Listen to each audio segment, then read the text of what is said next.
Hi, it's Ken Ham, President of Answers in Genesis, the Creation Museum and the Ark Encounter. And I thought we would have an encounter this morning, an encounter with one of the wise men. I understand he's in the building, and we're going to see if we can talk to him.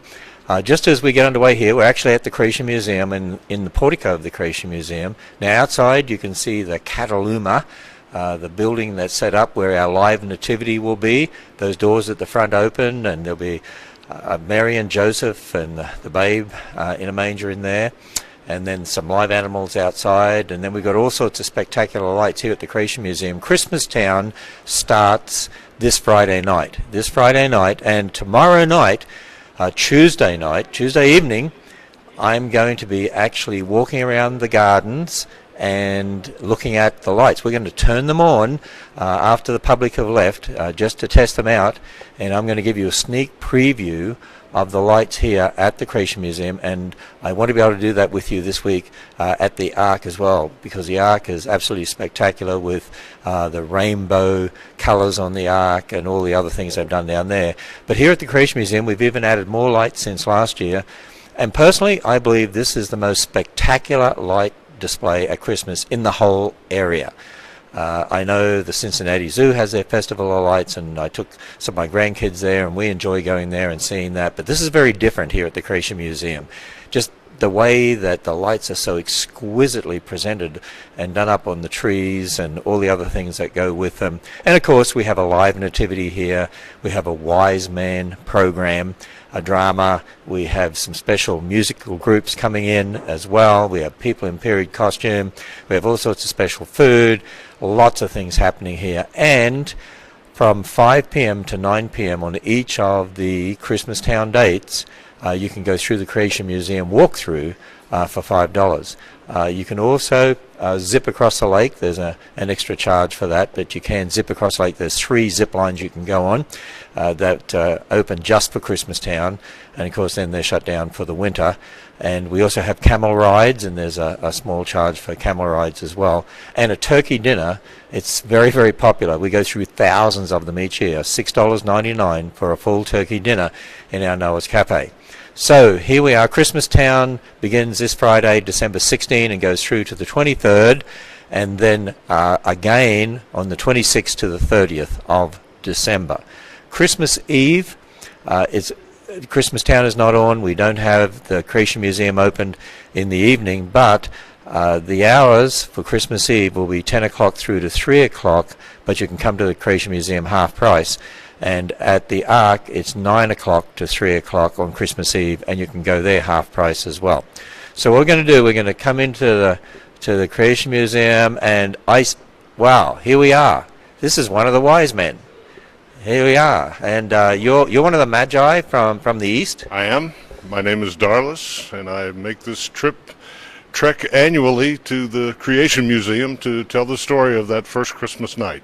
Well, great, and you're one of our staff actually, and you work in the accounting department.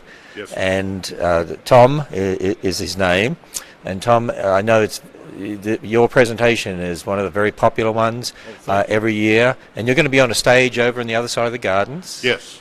And you'll be there doing a presentation, right? And people come and they sit there and watch the presentation, right? Even in the cold, right? Oh, even in the cold, and sometimes it gets very cold, but it can do. Actually, it's going to get cold this week, but we have gas heaters and some fire pits and things like that, and people rug up anyway. They're used to winter here. We might even get a little snow this week. Actually, it's possible, you know. Actually, the lights look really, really beautiful with snow, if we get a little dusting of snow. Absolutely. But let's just continue on here, because this morning you're actually going to give the presentation that you're presenting at Christmas Town that you do every night. You have to work harder this year. Are you doing it every night? Yeah, well, the first few nights there are going to be some stand-ins for me, but then I'll be here all the rest of the nights, yep. So, because this year we're doing it over 13 days, right, which is different than normal. Because we had to actually turn people away last year on a couple of the nights, busy nights, so we decided to extend it by 13 days. And we've got a lot of extra parking that's gone in. We're getting ready for our whole new parking lot. Yes. And in fact, it's been a big step of faith for us. We've actually been provided with a matching gift offer It's on our Answers in Genesis website. You know, if people are looking for something to give to for their end-of-year donation, Yes. they can actually go to the Answers in Genesis website and see how they could give and have their gift matched dollar for dollar up to $1 million, I believe the match is. And that's going to go towards finishing off the parking here so we can get a lot more people at the Creation Museum and not have any problems for Christmastown. Last year I think we had about 30,000 people come for Christmastown. Yes, I believe that's right. This year we're expecting more, and it's over more days. So let's just come over here now. Just some of the museum staff. The staff come in shifts, obviously, because we open the museum actually at 10. The Ark actually opens at 9, and then we have different people in different shifts, different. There's guest services shift. There's housekeeping. They have different shifts, and so it goes on. Maintenance has different shifts. So this morning there's a few of them that are going to be in the special effects theatre here where we show the Men in White program, and you're going to be giving your presentation to them. Yes. Because it looks a bit more spectacular when you're out there with all the lights around you and the tent and, you know, the props and the stage and all the rest of it. So our artists have done a great job of giving me a place to be. Yeah, they have, and that's what is spectacular about this, is what the artists have done. And I'm just looking outside there now. We can see some of the big candy canes ready for some of the lights that are going up out there, and they put some of the red bows there on the bridges, and it's really going to be spectacular. Hundreds of thousands of lights actually here at the Creation Museum, and I do believe it's one of the most spectacular. I think it's the most spectacular or amazing light display in the entire area, just because it's really unique, it's exquisite, it's phenomenal. And I'm going to give people a sneak preview of that tomorrow night, Tuesday night. That'll be exciting. So what made you get into this? Before we go in there and hear, we'll just go in there and listen to Tom do 5 minutes of your wise man spiel and Okay. and just interrupt the meeting in there. We'll do that. But what made you get into doing this? Well, just several years ago when the Christmastown project began, they put out a call for volunteers for people who might be interested in doing this, and I've had some community theater experience and that kind of thing, so I just thought I'd give it a shot, and I got cast as the wise men, and the rest, as they say, is history. I've been here every year since. So did you bring gold, frankincense, or myrrh? Which one did you bring? Not clearly defined. I refer to all of them. Don't really tell which one I had as opposed to the others. So you don't ride a camel in or anything like that? Not in this presentation, no. So you've been doing this for how many years now? We were counting up the other night, and I believe it's 9 years. Wow, 9 years you've been doing the Wise Man presentation. Yes, sir.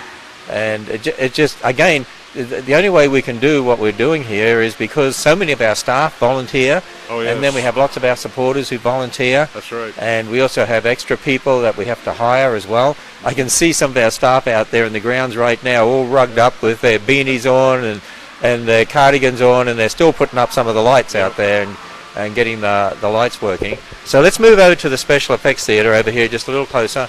I know they're having some announcements, and we'll see how they're going. And then you'll go down the front, and we'll listen to you give just a little bit of your Wise Man presentation, and then we'll leave you to it to finish off in there. Okay. We'll just see how they're going. This is one of our guest services staff. So you're number 4. That's what it says on there, number 4, doesn't it? No name, number 4. Oh, there's your name there. There I am. So, Angelo, what's happening in there? Getting ready for our morning meeting that we have prayer, that we all get together and share ideas and what's going to happen today, but there's always some needs and prayer requests that we have that people, not only ourselves, but from the public as well, that we bring in. So it's a time for us to really... So we do. We pray for our staff and we pray for others. People do. send in prayer requests and we pray for them. We do. It is a ministry, we believe so. So we do believe in the power of prayer. We certainly do, as any of my family does. So this is mainly the guest services staff who get together Yeah. before the museum opens. Yes, this morning it is here So at 9:30. because we have many other staff that work in the Creation Museum and Answers in Genesis and a design studio and down at the Ark and in all sorts of areas. They don't normally come dressed like this, though, do they? No, not normally. Although Friday I will be in similar dress. Oh, so what are you doing Friday? I am Simeon.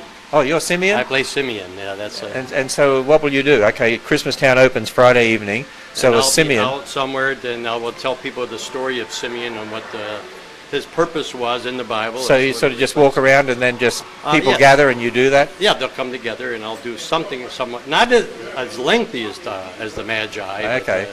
But about 4 or 5 Can minutes. you give us just a little inkling what you're going to do? Well, I would say, hello, my name is Simeon. May I tell you what God has revealed to me? I'm an old man, very old man, as you can see by my face, but this is not a sad face.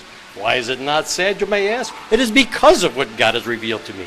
You see, long ago in the Garden of Eden, God created a perfect place for mankind, a place where we could have fellowship with Him. I don't want to spoil it for anybody. No, hey, that's really great. So it'll be better in costume. We get a little preview. Yeah, we should have had you dress up in costume this morning, seeing as we now have the wise man dressed up in costume. So when will they be ready for him in there? How are they going? So, okay, so Tom, what we're going to do is you can take your microphone off mute, and we're going to follow you down, and we're going to listen to you do a little bit, and then we will leave you. Okay, they're on the other side there, so I think I'll walk across the back.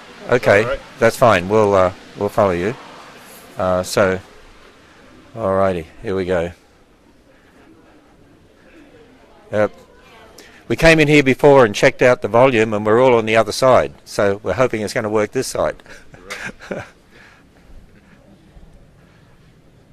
Imagine, if you would, you live in a small village in Judea, not far from Jerusalem, the capital. Herod is tetrarch in Jerusalem, ruling all of Judea. Today your village is abuzz with rumors. A caravan has camped not far from your borders.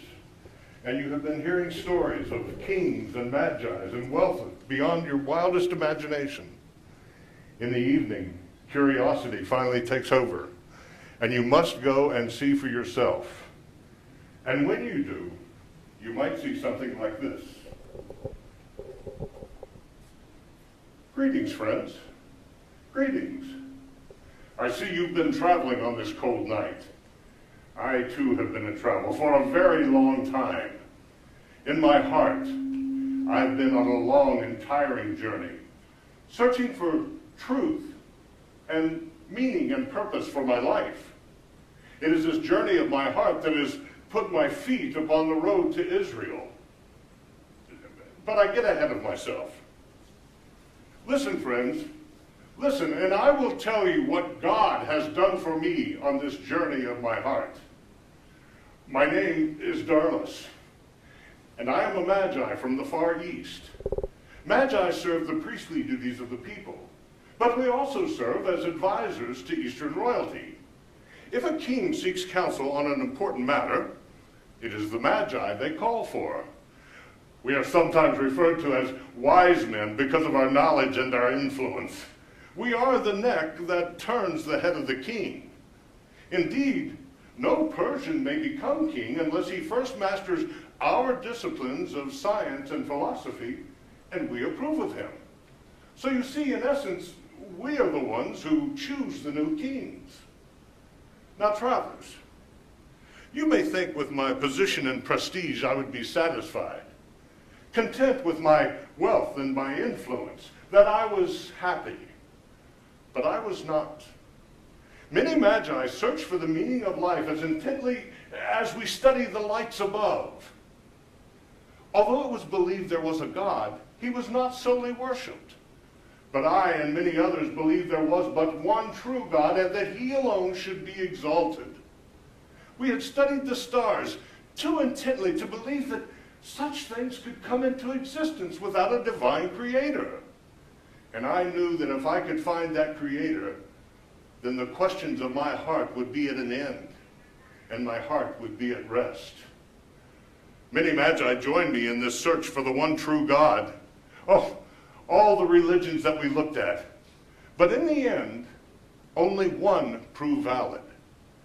600 years before this time, a Hebrew man by the name of Daniel was elevated to high positions in the Persian court.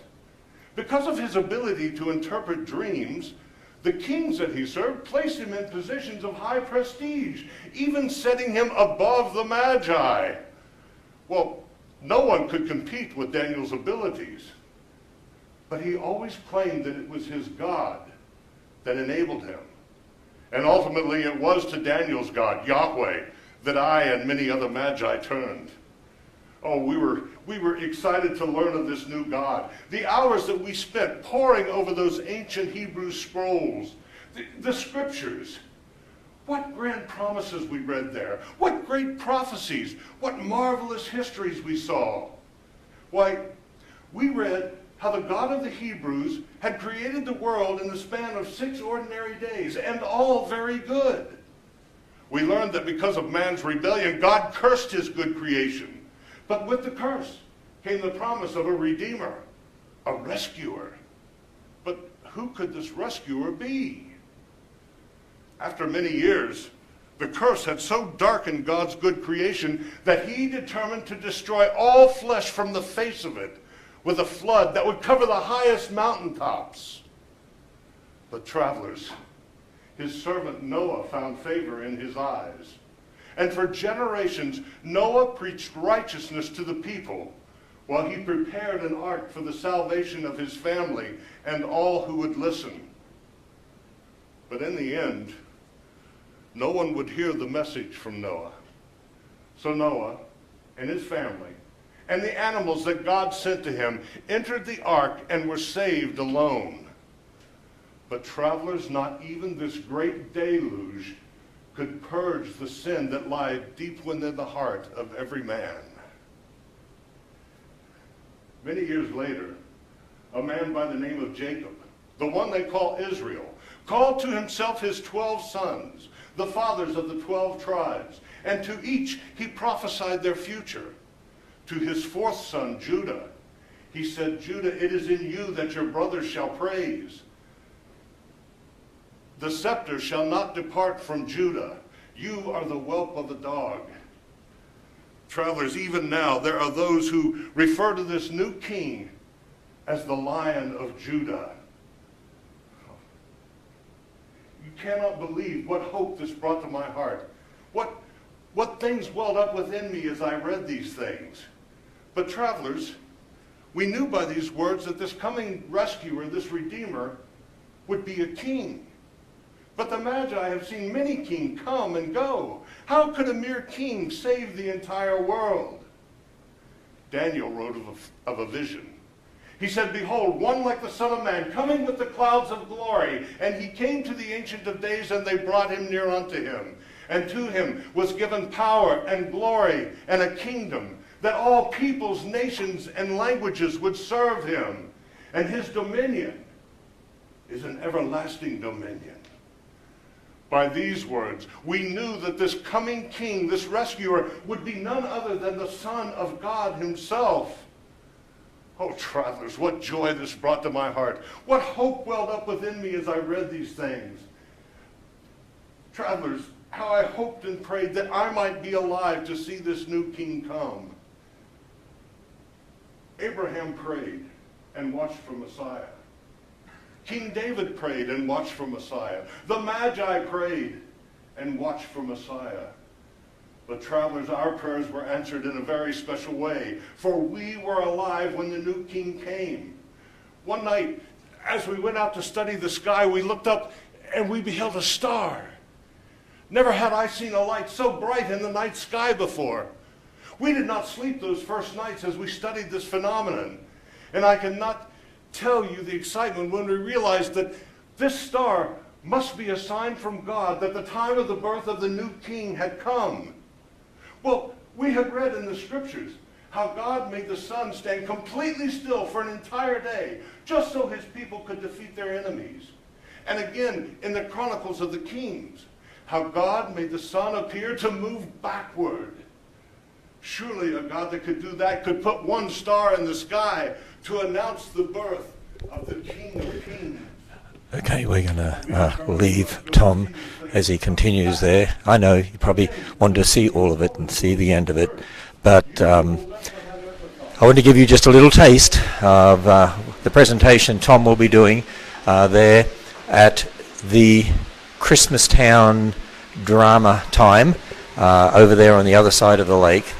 So let's just go back out here. Let me tell you about the special things we're doing over Christmastown at the Creation Museum and the Ark, and a way in which you can actually come to the Ark and to the Creation Museum at reduced prices. So let me go through all of this and let me explain it to you. We'll just go outside here and have a look at the gardens. They're still getting the lights all ready, and tomorrow evening I'm going to be doing a live Facebook video from the Creation Museum, and we'll be showing you the lights or whatever they've got ready to be turned on.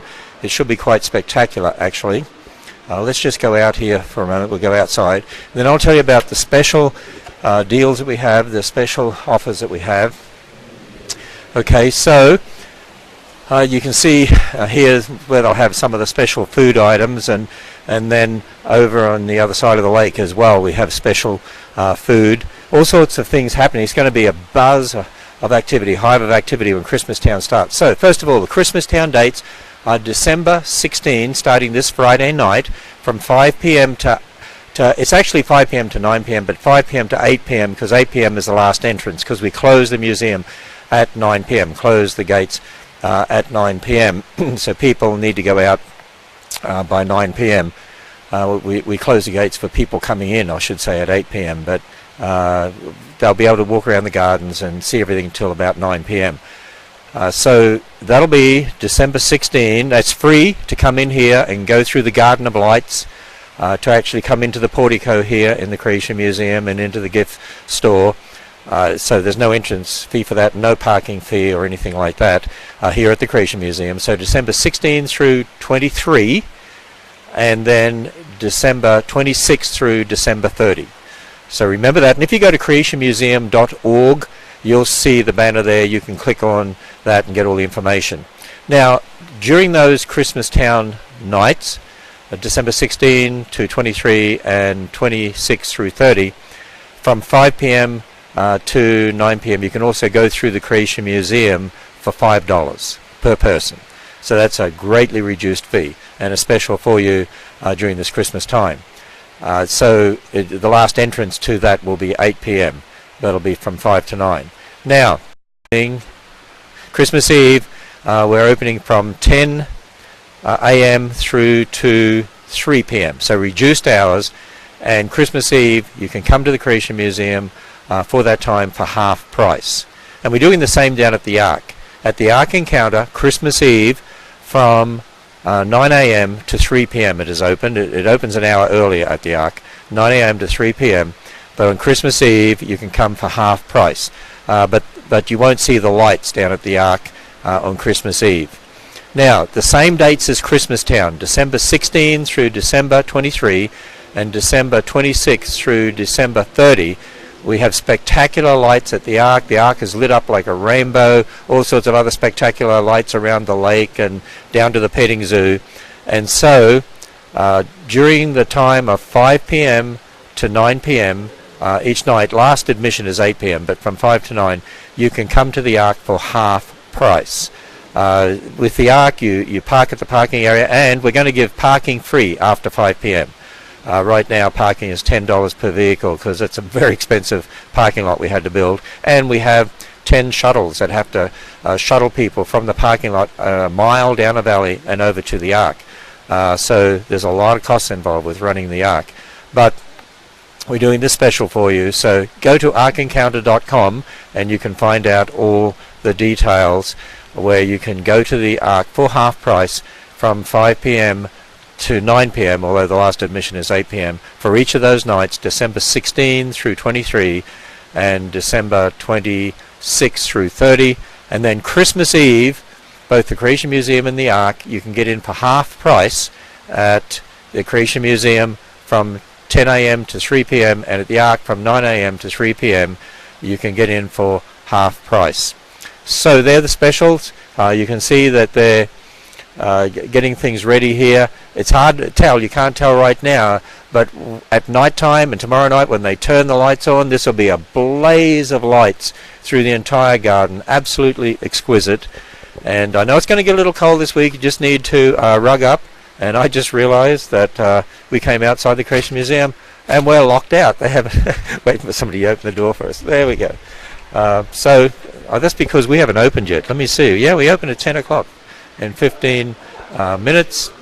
So with that, I think we'll end this particular broadcast. Also, if you want to help us with our matching gift, it's getting towards end of year, and this is when people make special end of year donations. If you go to answersandgenesis.org, our main website, answersandgenesis.org, you see how you can donate, and we have supporters that will match every gift that's given up to $1 million for our end of year donation time, which will greatly help us towards getting our parking finished here at the Creation Museum. We're expanding the parking area, the parking lot, by about 1,200 spaces, and they're working on that. They're even working on that this week to get a big section of it with gravel on, so we can at least have that for our overflow parking for Christmas Town, which we greatly need. We'd love to get that finished next year, blacktop, and we're eventually going to expand the whole Creation Museum, and we're working on expanding things at the Ark too.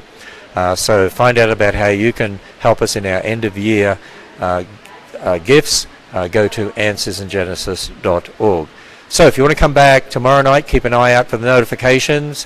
Let me ask my videographer, what time are we scheduled to do this? 6 o'clock tomorrow night, 5:30? When it gets dark.